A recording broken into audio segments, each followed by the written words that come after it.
Ya, bismillahirrahmanirrahim. Assalamualaikum warahmatullahi wabarakatuh. Selamat siang semuanya. Hari ini, Waalaikumsalam warahmatullahi wabarakatuh. hari ini kita akan lanjutkan kembali ya perkuliahan kita di mata kuliah pemrograman komputer. Hari ini kita masuki minggu ke-6, satu minggu lagi menuju ke UTS, minggu depan jadi pertemuan ke-7, sebelum nanti kita masuk ke, jadi 2 minggu lagi kita akan UTS. Minggu lalu kita sudah belajar, kita bahas tentang percabangan ya, bagaimana kita mau menggunakan if ketika di program kita nanti programnya itu ada kondisi-kondisi tertentu. Jadi programnya dijalankan dengan kondisi-kondisi khusus. Nah, hari ini materi kita adalah tentang perulangan. Perulangan di sini adalah biasanya juga kadang dijalankan bersamaan dengan percabangan. Jadi untuk perulangan, kalau di percabangan kita kasusnya adalah ketika ada beberapa kondisi yang kita lakukan berdasarkan keadaan khusus. Jadi misalnya ada dua pilihan. Ketika misalnya dia pilihannya ini, maka dia akan mengeksekusi tindakan ini. Ketika dia akan melakukan aksi ini, kalau kondisi yang terpenuhi adalah ini. Gitu ya. Nah, kalau di perulangan, kasusnya adalah kita atau si programnya akan melakukan suatu kondisi yang sama, jadi berulang, secara berulang selama kondisi itu terpenuhi. Jadi dia akan tetap melakukan aksi yang sama selama kondisinya terpenuhi. Contohnya gimana? Kita akan lihat. Contoh pertama adalah mencetak bilangan 1 sampai 10. Nah, mencetak bilangan 1 sampai 10 ini maksudnya nanti kita akan buat di program kita ya. Di programnya ketika kita anggap suatu bilangan itu adalah i, ketika i 1 sampai 10 berarti kita pakai bahasanya kurang dari sama dengan ya. Nah, kondisinya adalah ketika i ini kurang dari sama dengan 10, maka dia akan nanti di sini, ini eksekusinya ya, si out-nya. Nah, ini. Jadi ada si out-nya akan tampilkan bilangannya. Itu adalah menampilkan si i. Kita tanda petik, kira-kira gitu lah programnya. Jadi dia akan jalan terus. Kemudian di bawahnya nanti mungkin bisa jadi kita bisa kasih kodenya gini, i plus 1. Nah, i plus 1 ini gimana? Jadi kita baca programnya lagi dari awal. Di sini programnya itu adalah i kurang dari sama dengan 10. Kita misalkan i yang pertama itu adalah 1. Nah, jadi 1, apakah 1 kurang dari sama dengan 10? Ketika dia kondisinya itu terpenuhi, maka dia akan menampilkan output i, atau berarti akan muncul 1. Jadi setelah kita nanti compiling, kita jalankan, muncul angkanya 1. Kemudian dia bergerak nih, lanjutannya adalah i plus 1. Jadi kita punya i terbaru. I terbaru kita itu adalah i sama dengan i plus 1. Artinya kalau sebelumnya i-nya adalah 1, 1 tambah 1, 2. Nah, 2, dia akan balik lagi ke atas. Dia akan kembali ke atas, kemudian dia akan mengecek kembali. Apakah 2 kurang dari sama dengan 10? Jika iya, dia akan tampilkan lagi 2. Nah, 2 udah tampil, lalu dijalankan ini. Dia menghitung angka i yang baru. Jadi sekarang 2, berarti 2 plus 1. 2 plus 1 artinya 3. Dicek lagi, apakah 3 kurang dari sama dengan 10? Jika iya, lanjut lagi sampai seterusnya. Nanti misalnya kita akan ketemu di angka 9 ya. 9 apakah kurang dari sama dengan 10? Ketika iya, dia tampilkan 9. 9 tambah 1, 10. Oke, 10. Apakah 10 kurang dari sama dengan 10? Saat iya, muncul lagi. Maka akan ditampilkan di layar nilainya 10 nih. Nah, kemudian maka diceklah 10 tambah 1. Berarti kita punya i terbarunya 11 ya. 11 akan dikembalikan ke atas. Apakah 11 lebih kecil atau sama dengan 10? Ternyata bukan. Artinya dia selesai. Nah, jadi kalau di percabangan, dia akan melakukan eksekusi berdasarkan urutan-urutan if-nya ya kalau kemarin. Kalau ini enggak, programnya akan terus berjalan sampai di suatu titik di mana kondisinya tidak terpenuhi lagi. Makanya namanya perulangan, dia akan menjalankan secara berulang. Kemudian kita akan lihat, sebentar.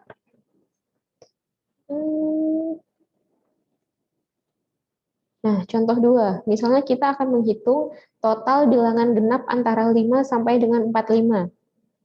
Nah, dari 5 sampai 45 ada banyak ya bilangan genapnya. Kita bisa lihat nanti dia ada mulai dari 6, 8, seterusnya, sampai kita punya 44.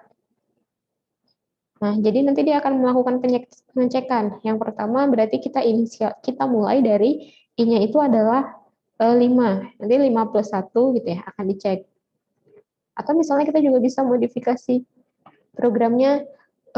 Ini bisa, kita ada 2 pilihan nih. Kalau di sini kita bisa lakukan pengecekan yang pertama, dicek dulu. Nanti pakai if gitu ya. Nah, kalau pakai if, apakah I, misalnya si bilangan ini, dia itu ganjil atau genap. Nah, jadi ada 2. Ganjil, kemudian di sini genap. Gitu ya. Ini genap. Kalau ternyata dia genap, jika yang ini, maka dia akan dijumlahkan. Atau kita bisa pakai rumus yang atas. Dicek, tapi di sini bukan I plus 1. Kita bikin nanti I plus 2. Jadi kita mulai misalnya I-nya sama dengan 6. I-nya sama dengan 6 ya. Jadi kita akan jumlahkan si out-nya. Jadi kalau di sini dia ditampilkan, kalau ini kita lakukan operasi yang baru. Operasinya misalnya ada sebuah bit, kita bikin variabelnya jumlah. Nah, jumlah sama dengan I plus ditambah-tambah terus. Nah, nanti kalau yang sebelumnya dia kita tuliskan I plus 1, di yang baru kita bisa tulis I plus 2. Kalau I plus 2 berarti setelah 6 dia akan jadi 8. Kan 6 tambah 2, 8. Kemudian 8 tambah 2 lagi 10. Akan terus kita ketemu bilangannya genap. Nah, cuman syaratnya nanti kita bikin. Dia berhentinya I kurang dari sama dengan 45. Karena batasnya ini 45. Contoh lainnya adalah, nah dia akan menghitung misalnya banyaknya karakter A dari 25 karakter yang kita inputkan lewat piranti masukan. Nah, ini contohnya gimana? Jadi kita buat programnya di sini minta memasukkan. Jadi masukkan karakter, sembarang karakter, nanti kita lihat, akan dihitung. Jadi nanti dia pakai fungsinya count bisa. Jadi ketika misalnya di karakter ini dia A, berarti dia dihitung, ada 1. Nanti kalau ketemu lagi dia dihitung, ada 2. Jadi berjumlahan. Nah, programnya baru akan berhenti kapan? Sampai 25 karakter ini selesai dicek. Gitu. Atau misalnya kita bisa bikin program dengan perulangan mencetak N bilangan asli pertama. Nilai N ditentukan dari piranti masukan. Nah, jadi ini kita inputkan. Misalnya kita kalau di matematika, statistika juga, kita ada belajar deret ya. Deret aritmatika, deret geometrik. Nah, ini rumusnya kan kalau kita mau menghitung bersekian banyak suku pertama, atau nanti yang bagian kita mau cari suku pertamanya berapa, UN-nya, bagian SN-nya. Nah, ini kita bisa lakukan gitu dengan menjalankan program dengan bahasa C++. Nah, saya akan hapus dulu.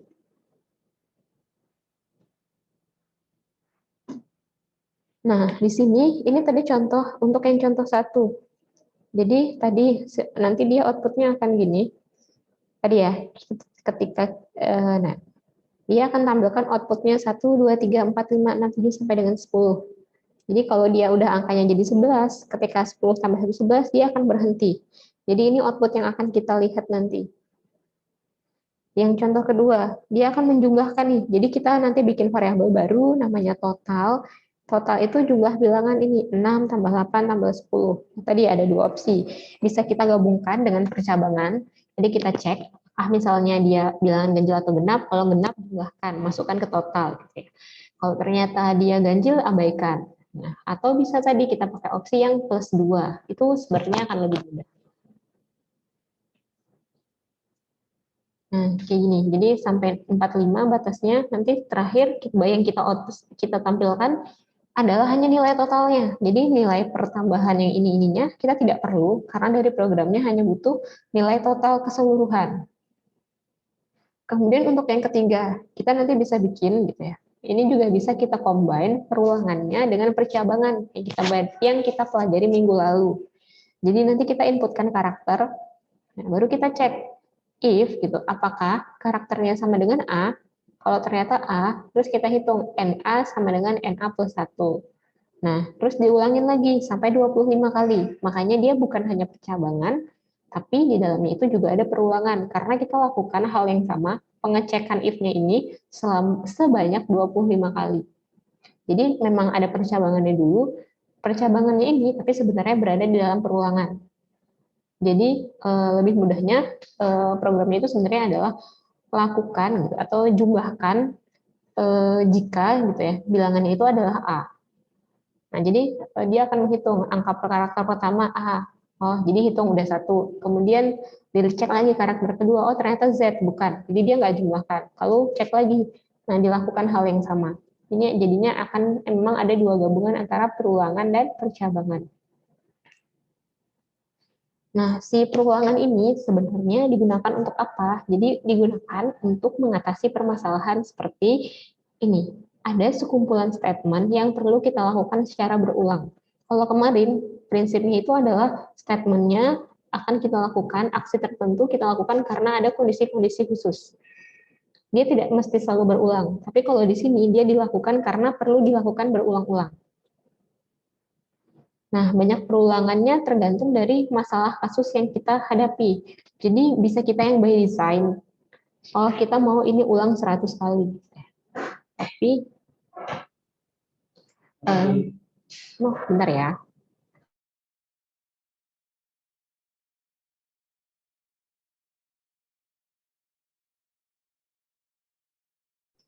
Oke, maaf sebentar. Nah, jadi kalau di perulangan, kita bisa ulang tergantung dari case-nya. Bisa jadi kita ulangnya 1000 bilangan, atau misalnya 10.000 bilangan. Nanti ini tergantung dari apa yang kasus yang harus kita selesaikan.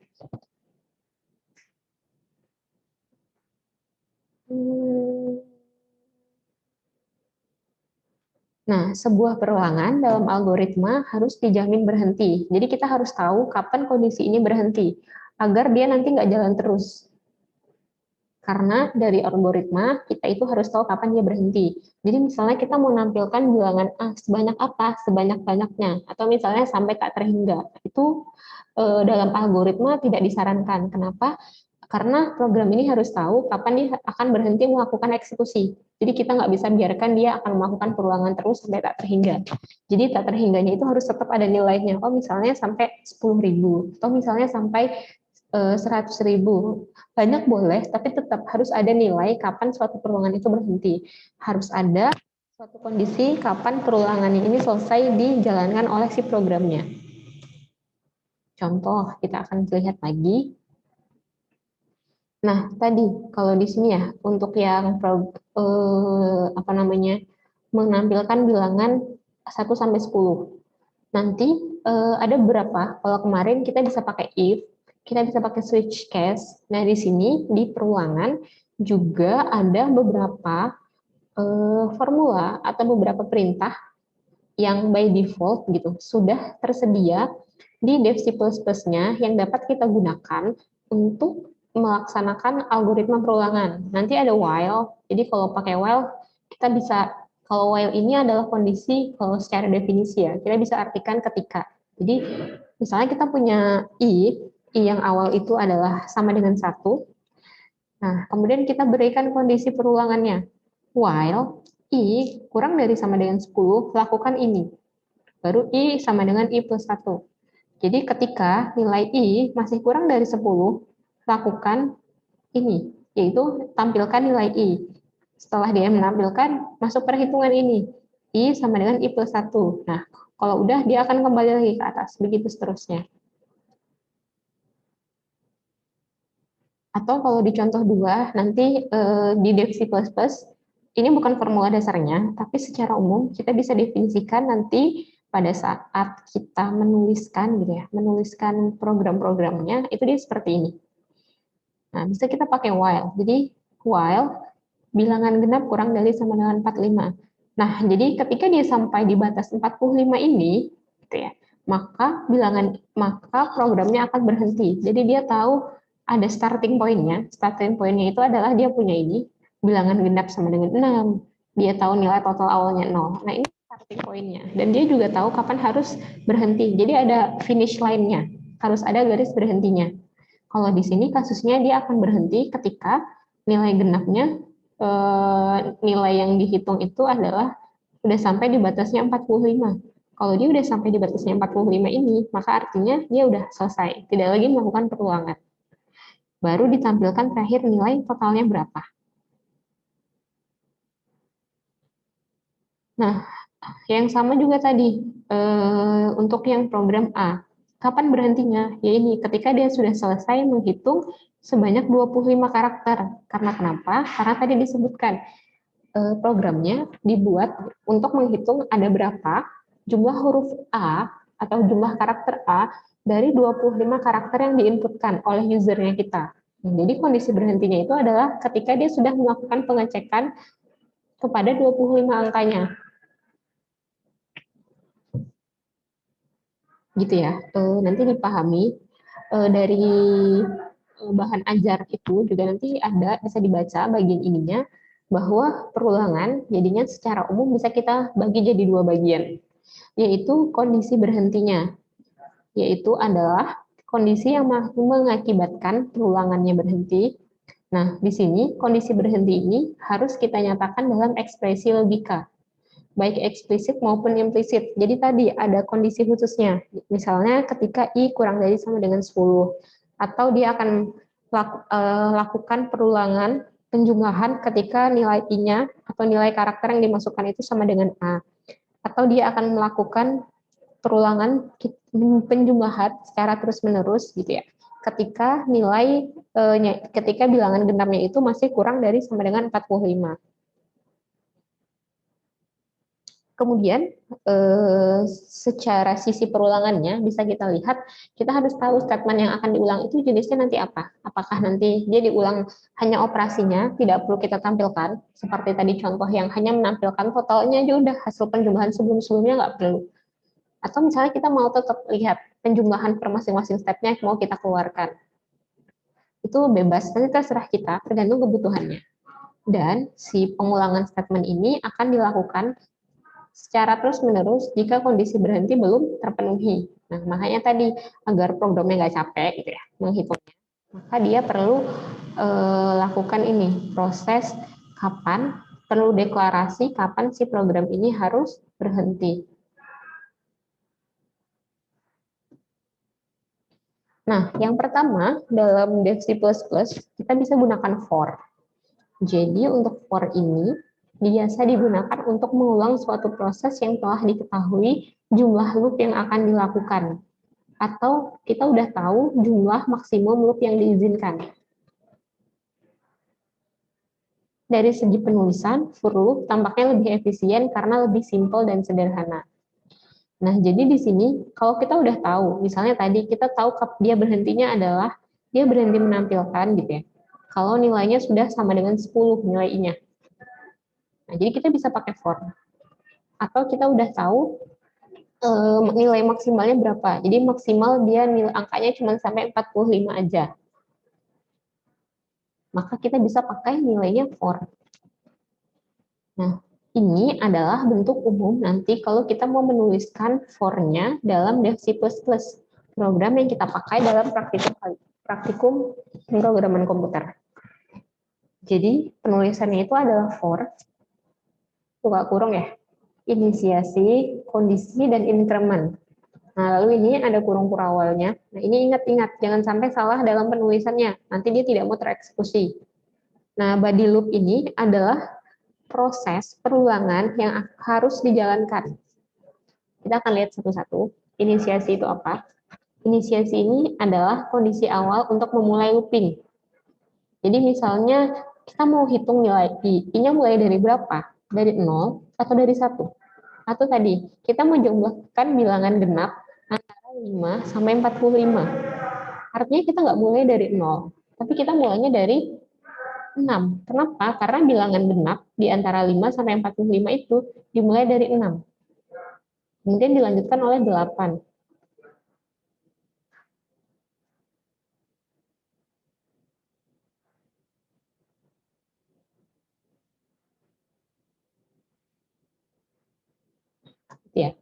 Nah, kemudian kondisi merupakan syarat untuk melakukan looping. Ini ada kondisi. Kondisi ini syaratnya untuk melakukan loopingnya. Tadi, misalnya I kurang dari 10, I lebih kurang dari 45. Nah, ini kondisi bahasanya. Jika syaratnya terpenuhi, maka looping akan dilakukan. Tapi jika dia tidak terpenuhi, maka loopingnya akan berhenti.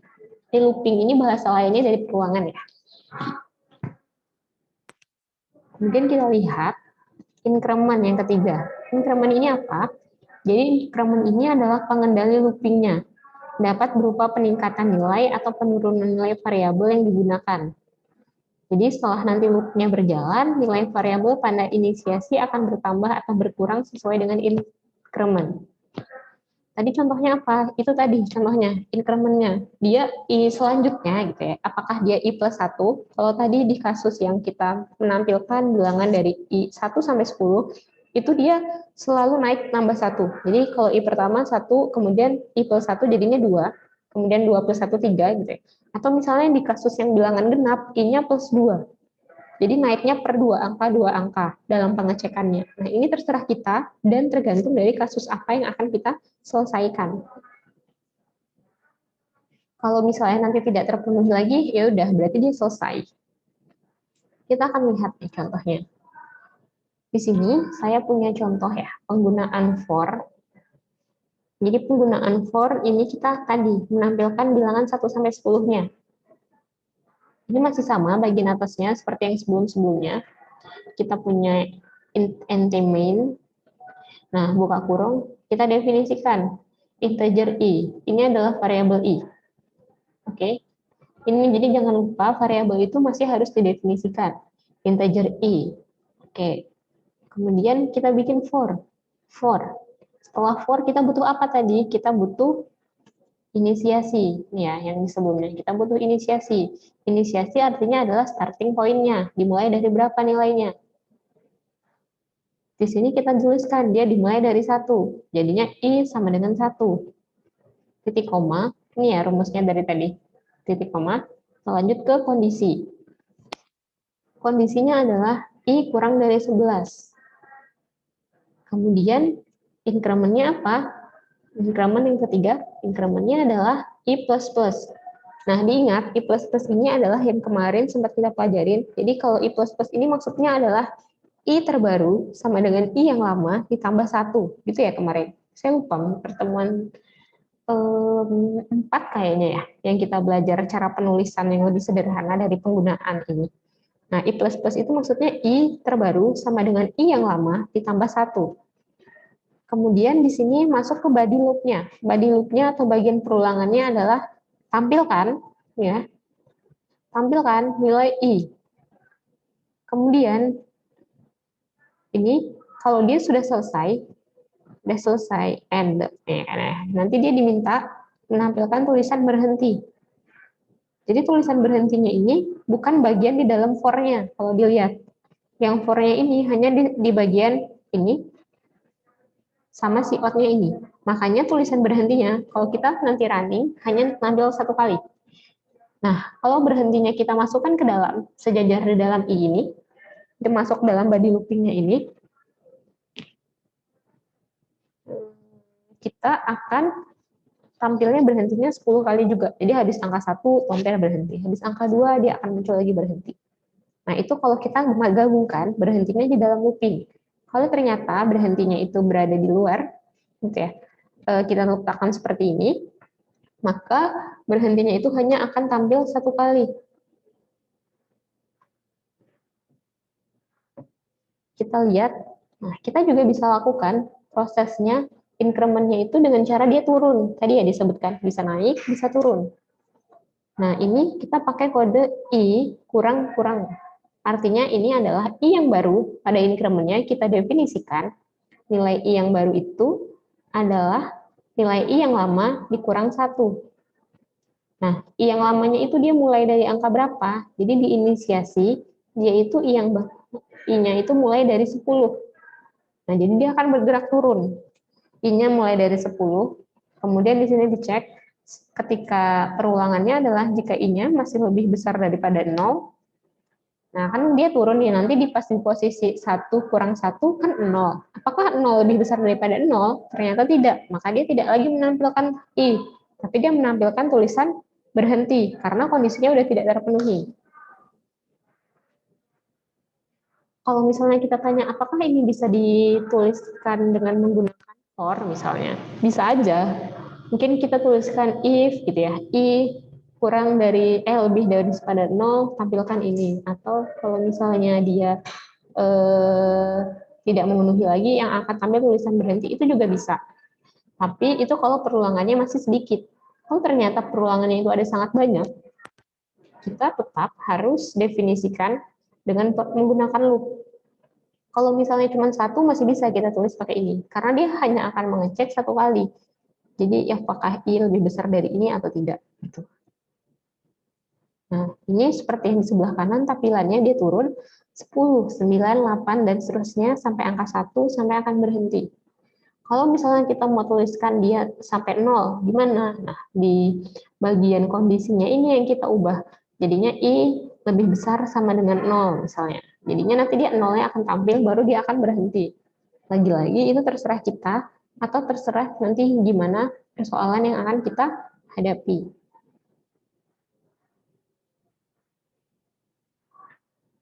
Contoh kedua, gimana kalau misalnya dia geraknya bukan satu, menurun, ya bisa.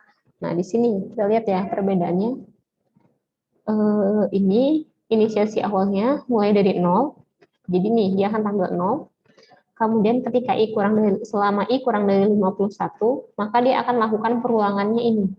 I yang baru adalah I yang lama ditambah 5. Ini ya penulisan I yang sebelumnya. Nah, di sini jadi terlihat apa gunanya penulisan yang sebelumnya kita pelajari. Nah, jadi di sini dia akan menampilkan terus setiap bilangannya dengan jedanya atau jenjangnya itu dia ceknya I tambah 5. Di 0 tambah 5, 5 tambah 5 nanti 10, 10 tambah 5, 20, sampai seterusnya 45 tambah 5 itu 50. Baru nanti dia akan berhenti.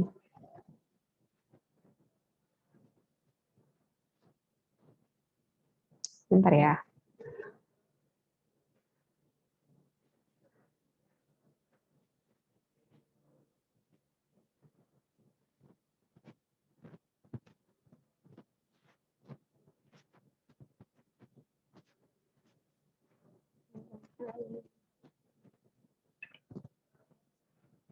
Oke. Nah, jadi ini dia bergeraknya 55. Kita akan lihat lagi apakah misalnya kalau turun dia juga bisa. Kita bikin turun geraknya 22. Nah, ini contohnya. Kita bikin I-nya pertama gitu ya. Kita punya nilai I yang pertama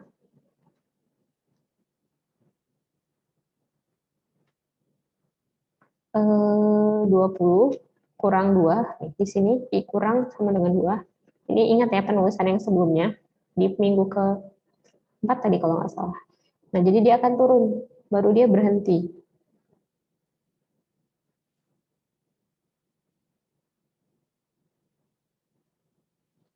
Nah, gimana kalau ternyata misalnya kita juga bisa bikin kemungkinan di mana dia langsung berhenti, gitu ya. Nah, ini contohnya.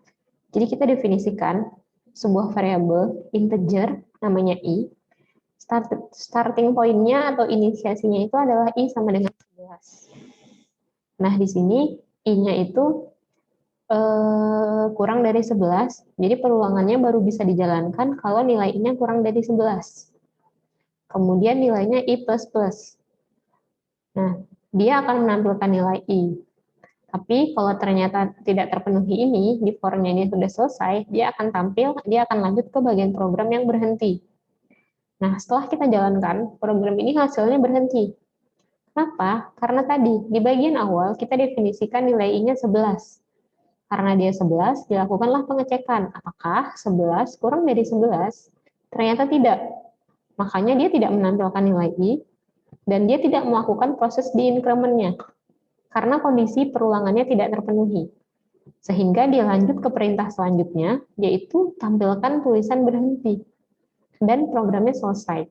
Perulangannya tidak dijalankan karena kondisinya tidak terpenuhi sejak awal.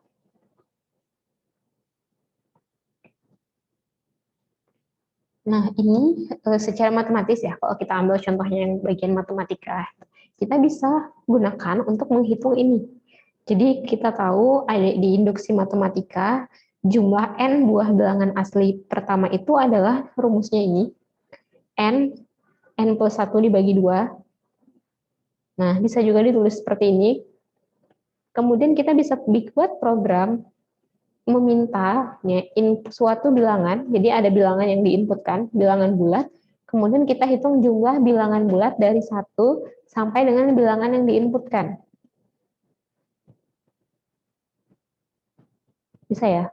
Kita akan dari sini kita mau bikin program untuk menghitung suatu jumlah bilangan bulat dari 1 sampai dengan bilangan yang diinputkan. Karena dia bahasnya jumlah bilangan bulat, jadi kita tambahkan semuanya. 1, nanti tambah sekian, tambah 2, tambah 3, sampai batasnya, kalau kita masukkan 10, jadi sampai 10. 1, tambah 2, tambah 3, tambah 4, tambah 5, tambah 6, tambah 7, tambah 8, tambah 9, tambah 10. Kita akan jumlahkan nilainya, nanti dihitung berapa. Gimana cara bikin programnya? Nah, kita lihat, ada banyak versi sebenarnya. Lagi-lagi tergantung nanti preferensi kita sebagai orang yang membuat programnya. Oh, baterai saya habis. Sebentar ya, saya mau ambil charger dulu.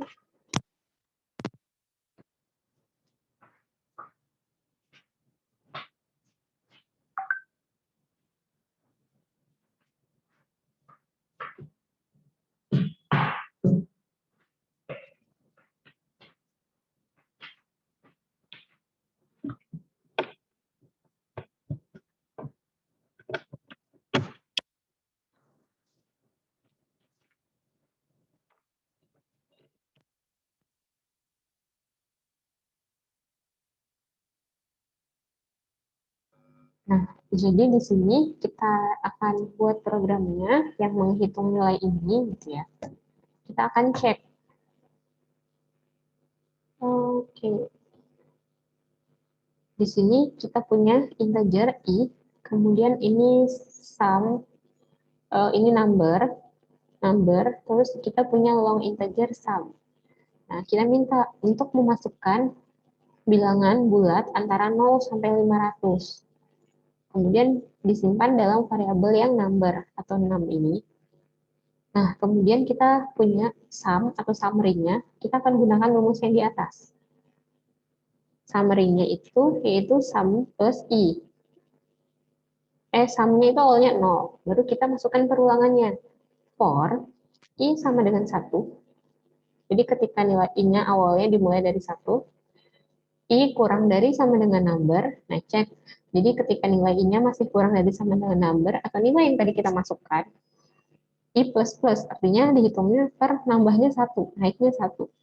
Baru sum, itu sama dengan sum plus i.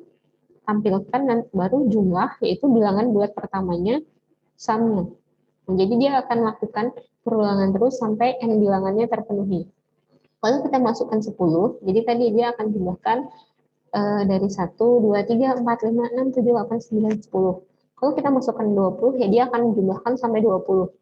Nih, sama. Ketika kita coba masukkan sampai 100, masukkan sampai 200. Untuk pengerjaan hasilnya, nah nanti ini boleh dicek ya, dijumlahkan. Ini benar apa enggak. Nah, ini versi pertama. Versi pertama kalau kita, sebenarnya di sini kita belum pakai rumus yang di atas, ya kan. Kita baru hitungnya sum plus i aja. Nah, gimana kalau misalnya kita mau terapkan rumus yang ini? Rumus n kali n plus 1 ini. Apakah bisa? Ternyata juga bisa. Kita bisa bikin programnya dengan cara ini. Kalau tadi kita masukkan for-nya, nah kalau di sini kita bisa masukkannya suruh ditampilkan. Kalau tidak lagi kita tidak masukkan sum-nya ternyata, karena dia udah ada rumusnya. Jadi langsung kita hitung. Sum sama dengan number kali number plus 1 bagi 2. Nah, hasilnya sama. Bisa dicek ya, dibandingkan. Yang ini nilai 10 bilangan pertamanya 55. Sebelumnya juga 55. 20 bilangan pertama itu 210, pakai rumus juga 210. Sampai 500 nilainya 5050, dengan yang sebelumnya juga sama. Begitupun ketika sampai 200. Nah, jadi di sini dilihat ada kalanya mungkin for-nya tidak perlu kita gunakan. kalau kita sudah tahu rumusnya.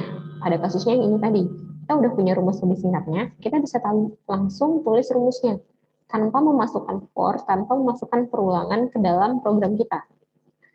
Tapi kalau kita mau ada for-nya, ya bisa juga, boleh aja. Kita tambahkan gini, jadinya tidak melulu meskipun ini terlihat harusnya ada perulangan gitu ya. Tapi karena kita sudah desain, sudah punya rumusnya yang lebih cepat, rumus umumnya udah ada, kita tidak perlu lagi tampilkan for-nya. Cukup apa namanya? Bagian ini aja. Oke, kita akan lihat.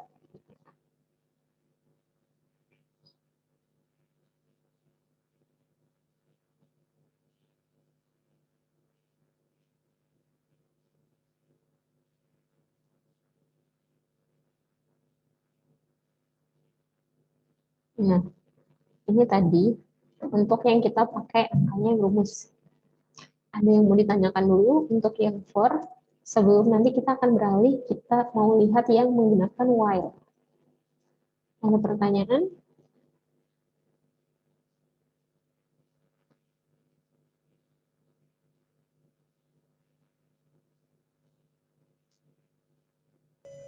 Belum ada, Bu. Oke, kita akan lanjut dulu ya.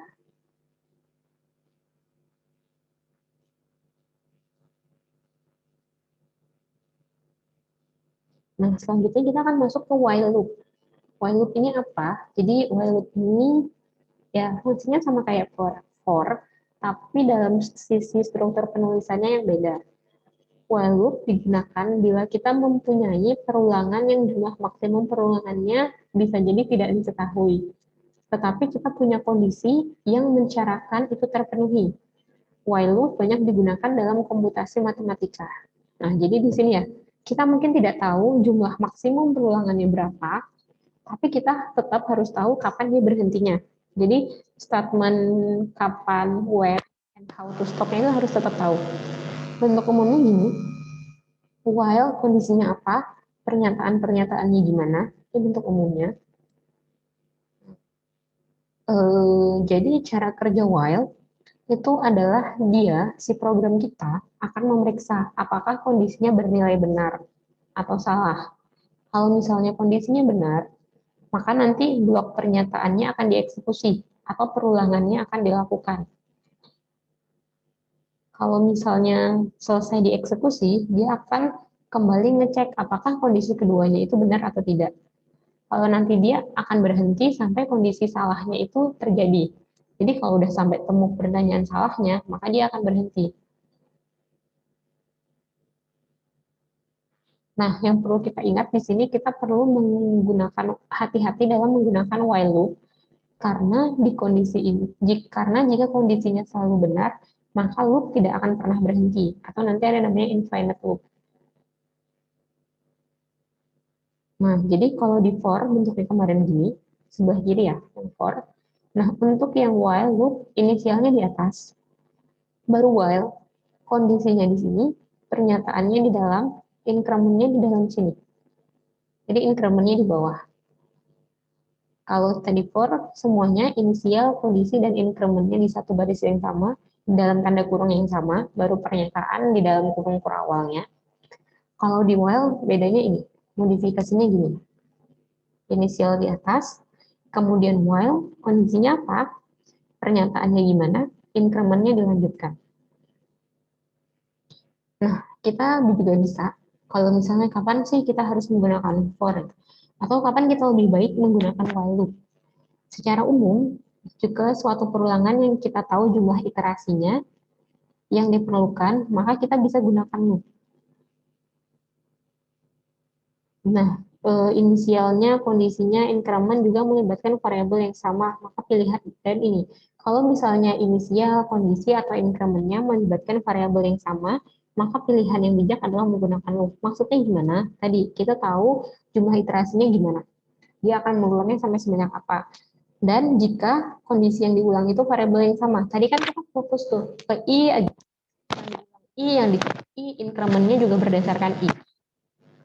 Nah, sementara kalau kita gunakan while loop ini, kita bisa gunakan saat kita tidak tahu ada berapa jumlah iterasi yang kita akan lakukan, tapi kita hanya tahu kita akan melakukan iterasinya sampai kondisi tertentu terpenuhi. Gitu ya. Nah, nanti kita akan lihat sedikit. Nah, ini ada contoh menggunakan while loop. Misalnya kita akan menampilkan, kita punya bilangan X, X-nya sama dengan 1, ini inisiasinya ya, while kondisinya adalah X kurang dari sama dengan 5. Lalu pernyataan yang akan dilakukan adalah while loops, tampilkan tulisan while loop, nah tampilkan X, dan tampilkan while loops. Baru ini, incrementnya X plus plus. Jadi dia akan menampilkan, kalau X-nya 1, jadi akan tampil 1 while loops. Baru 1 tambah 1, 2. Cek lagi. 2 lebih kecil atau sama dengan 5. Kalau benar, tampilkan 2 while loops. Cek lagi, jadi 3 kan? Jadi 3 dicek. Terpenuhi 3 while loops. Baru sampai nanti 5 while loops. Nah, dilakukan ini terus.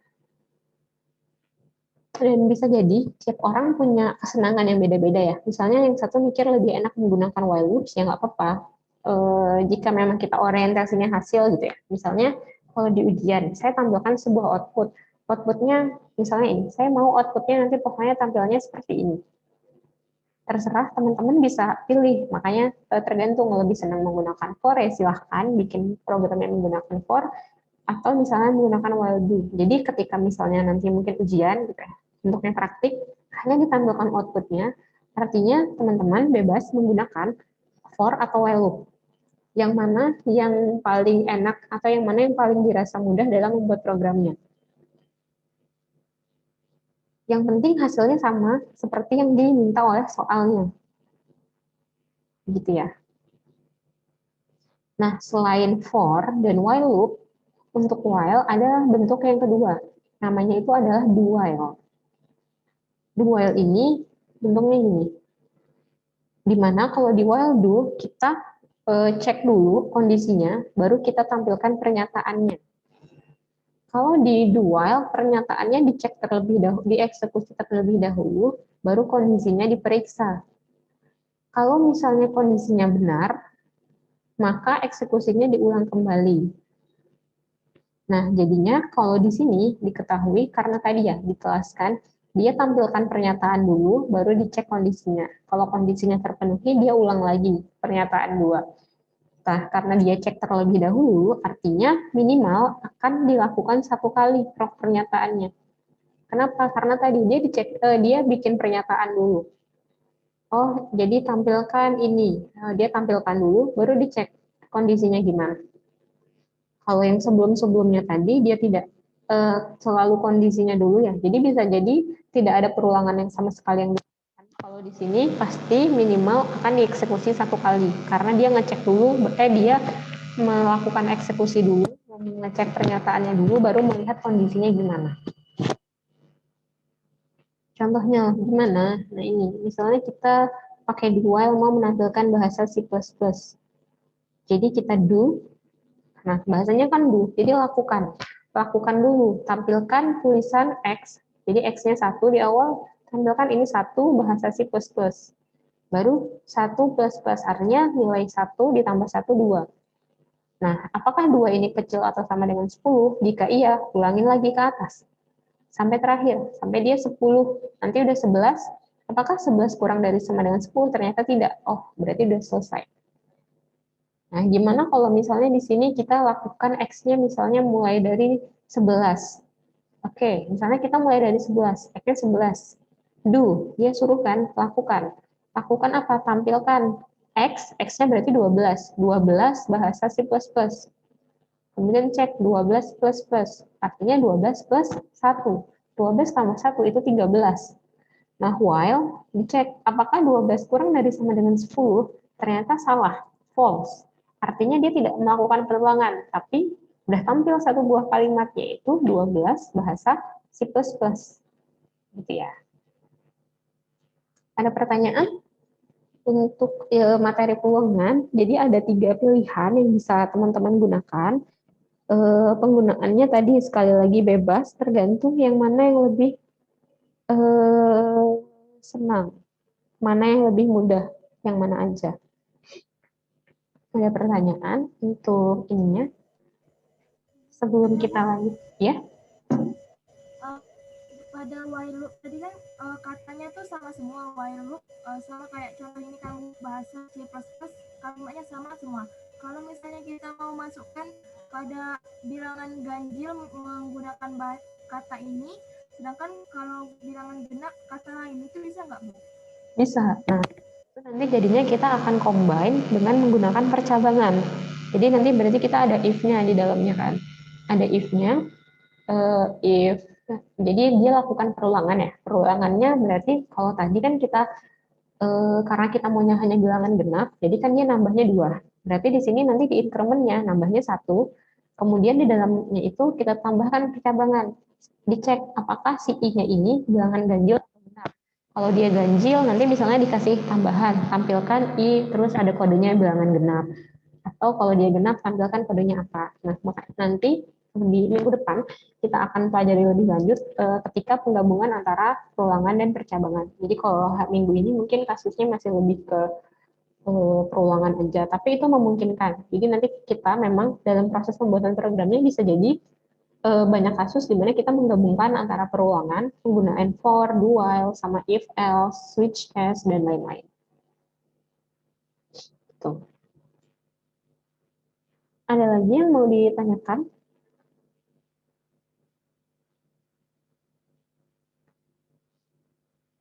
Oke, kalau misalnya tidak ada yang mau bertanya, kita akan coba masuk ke apa namanya tugas yang harus dilakukan. Karena memang kita mata kuliahnya pemrograman komputer, jadi mungkin memang sesi penjelasannya nggak akan terlalu sampai 2,5 jam. Nanti, nah setelah ini, biar nggak lama-lama di sini juga, teman-teman akan lakukan tugas.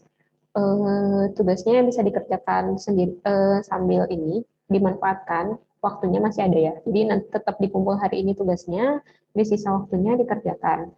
Nah, kalau di sini sebenarnya saya desainnya mengerjakan kasusnya berdua, dua orang, agar nanti bisa saling diskusi. Jadi dikumpulkannya per 2 orang. Jumlah kita itu berapa orang ya? Masih 21 atau ada tambahan? Hmm, kalau di daftar hadirnya seingat saya jumlahnya itu 21 orang. Nah, nanti dicek aja. Kalau misalnya jumlahnya ganjil, boleh misalnya jumlahnya 21. Kalau memang harus ada satu ya kelompok yang 3 orang, ya nggak apa-apa. Tapi cukup satu kelompok aja yang 3 orang. Yang lainnya tetap 2 orang ya. Jadi kan kalau misalnya 21 berarti nanti ada misalnya si A sama si B. Nanti di kelompok terakhirnya berarti dia bertiga. Jangan ada dua kelompok atau beberapa kelompok yang isinya 3 orang. Biar diskusinya lebih maksimal kalau berdua gitu. Jadi ada 3 kasus yang harus diselesaikan. Yang pertama, jadi kita akan buat program di mana dia akan menerima 50 data suhu air. Kemudian mencetak pesan di layar monitor tentang bentuk air sesuai dengan data suhu yang dimasukkan. Ya, jadi nanti ada inputan. Inputnya itu adalah menerima 50 data suhu air, kemudian mencetak pesan yang di layar monitor. Jadi nanti outputnya, yang di see out-nya itu adalah bentuk airnya sesuai dengan suhu yang dimasukkan. Kemudian yang kedua, kita lihat satu-satu dulu, baru nanti kita akan bahas. Yang kedua, menerima 100 bilangan, kemudian mencetak pesan di layar monitor apakah bilangan tersebut ganjil atau genap. Yang ketiga, menerima 100 karakter huruf, kemudian mencetak pesan di layar monitor apakah karakter yang dimasukkan adalah huruf vokal atau bukan. Ya, huruf vokal atau bukan. Nah, di sini ini adalah beberapa petunjuk yang bisa dijadikan acuan dalam mengerjakan soalnya. Nah, kalau untuk kasus pertama, jadinya akan dimasukkan 50 bilangan gitu ya. Kan tadi terimanya 50. Jadi kalau di sini saya kasih contekannya atau kasih petunjuknya bisa pakai while. Misalnya while ketika ini jadi ini awalnya sama dengan 1. 1 kurang dari 50 lakukan Nah, T-nya berapa? Jadi di sini menerima 50 bilangan, 50 bilangan ini adalah berupa dia suhunya ya. Jadi bilangan pertama masukkan suhunya berapa. Misalnya suhunya 40, terus dimasukkan bilangan kedua suhunya berapa, dimasukkan ke bilangan ketiga suhunya berapa. Nah, kalau misalnya nanti di sini suhunya ini kita kasih kodenya T. Jika T kurang dari sama dengan 0, maka misalnya kita tampilkan airnya membeku. Tapi jika T-nya besar sama dengan 1 dan T-nya kurang sama dengan 99, bentuknya cair. Selanjutnya, kalau misalnya ini dia menguap. Jadi di sini dimanfaatkan gitu ya, penggunaan antara gabungan antara if dan perulangannya yang kemarin. Nah, incrementnya gimana? Incrementnya adalah I plus 1. Jadi akan ada 50 bilangan yang dicek. Jadi setiap bilangan dicek setiap inputannya. Kemudian untuk kasus 2, ini I sama dengan 1. Jadi dimulai dari 1, tadi ada 100 bilangan. 100 bilangan ini bisa dicek. Jadi apakah, tadi kan ganjil atau genap ya? Jadi lakukan untuk bilangan 1 sampai 100, makanya di sini 100, karena maksimal dia akan melakukan perulangan 100 kali. Nah, kalau bilangan pertama, jadi ketika bilangannya ini eh, dia kalau di sini modulo ya untuk mengecek bilangan genap atau ganjil itu bisa pakai modulo 2. Jadi kalau bilangannya itu dibagi sama 2, itu nggak ada sisanya. Misalnya 4 dibagi sama 2, 2. Nggak ada sisanya, sisanya 0, maka dia adalah bilangan genap. Tapi kalau misalnya kan kita bagi 5 bagi 2, 5 bagi 2 itu kan 2 ya, tapi ada sisanya 1. Nah, jadi 5 modulo 2 itu sisanya bukan 0, tapi 1. Jadinya dia adalah bilangan ganjil. Nggak apa-apa, masuk aja. Kemudian dilakukan incrementnya itu adalah I plus 1. Untuk soal 3, ini adalah memasukkan, jadi dicek 100 karakter, gitu ya. Nah, dicek karakternya itu huruf vokal atau tidak. Berarti kita akan cek apakah karakternya ini A, U, I, E, atau O. Kalau dia misalnya karakter yang dimasukkan sama dengan ini, berarti dia termasuk huruf vokal. Kalau dia tidak termasuk 5 ini, dia berarti bukan huruf vokal. Nah, coba dulu gitu ya, dicoba dikreasikan semaksimal mungkin mengerjakan kasusnya. Jadi ketika mengerjakan perulangan tapi ada if-nya.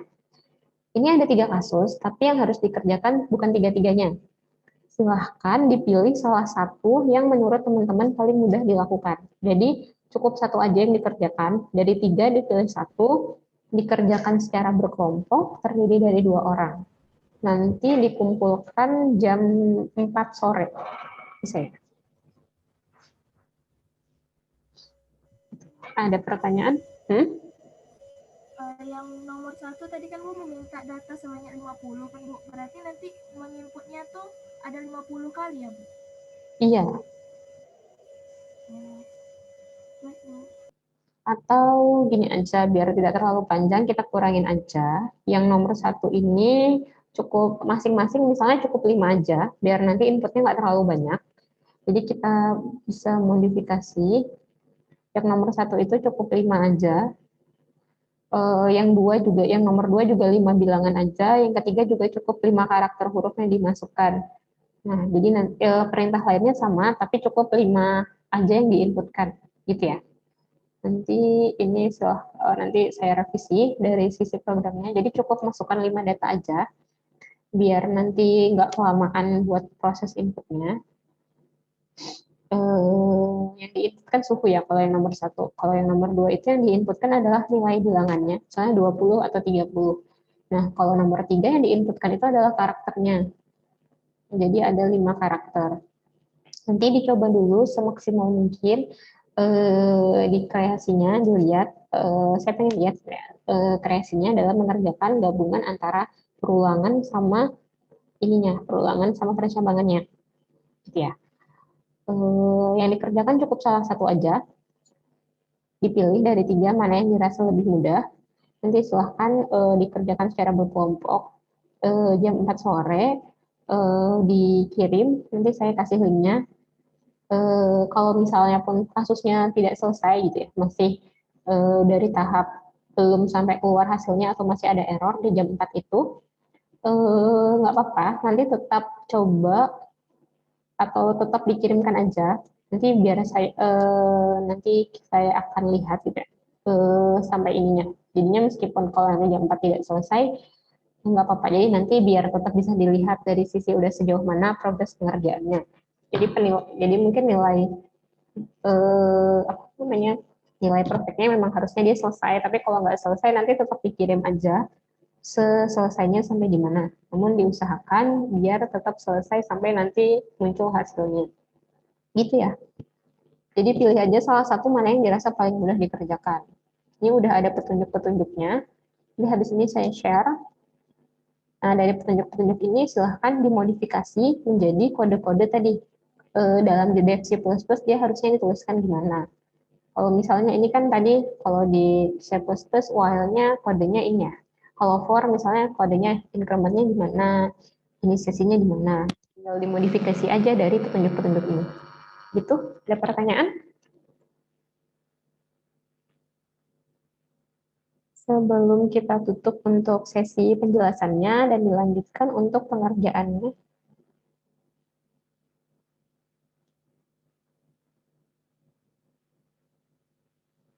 Kalau tidak ada, terima kasih semuanya untuk perhatiannya pada hari ini. Sesi penjelasannya akan saya tutup, silahkan dilanjutkan. Ya, dicoba dulu pengerjaannya semaksimal yang bisa.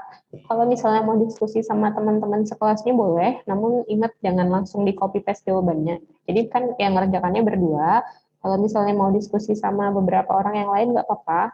Yang penting jangan langsung di copy paste pengerjaannya. Ya minimal bisa lah nanti dimodifikasi ganti dibedakan nama variabelnya atau yang lainnya gitu ya. Atau minimal kalaupun nanti yang nyontek yang diinput-inputkan angkanya minimal dibedakan. Oh ya, nanti yang ditampilkan itu adalah kalau misalnya udah dapat outputnya dikirim, outputnya ditampilkan juga di screenshot, terus programnya juga dikirimkan, digabung jadi satu file PDF ya. Nanti habis ini saya kasih link untuk kirim jawabannya. Kalau masih ada yang belum isi daftar hadir, silahkan diisi, biar nanti tetap tercatat hadir kuliahnya. Kalau ada yang mau ditanyakan nanti boleh ditanya via grup, tapi mungkin saya agak akan sedikit slow respon hari ini. Gitu. Terima kasih semuanya. Selamat siang. Selamat melanjutkan mengerjakan tugasnya. Jika ada yang ditanyakan via WhatsApp aja di grup, diusahakan di grup aja karena saya takutnya kelelep sama ada beberapa chat yang lain. Takutnya kalau chat pribadi nanti nggak terlihat sama saya dan nggak terbalas. Jadi silahkan kirim di grup aja kalau ada pertanyaan. Saya tutup untuk sesi kelasnya. Assalamualaikum warahmatullahi wabarakatuh. Waalaikumsalam warahmatullahi wabarakatuh. Waalaikumsalam warahmatullahi wabarakatuh.